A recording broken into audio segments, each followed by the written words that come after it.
Wait. Harvest time ng ating patola. Okay, start. Wow, big. Isa pa.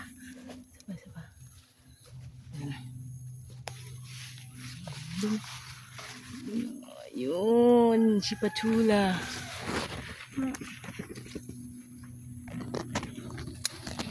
Yan, meron na tayong dalawang patola. Lagay mo dyan. And then,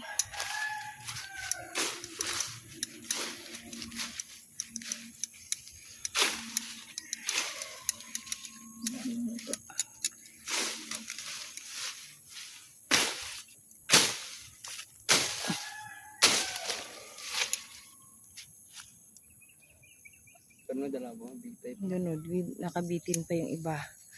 Yung iba nandun sa taas. Atip ng aming kamalig. Ayan. See? Meron doon 3 sa atip.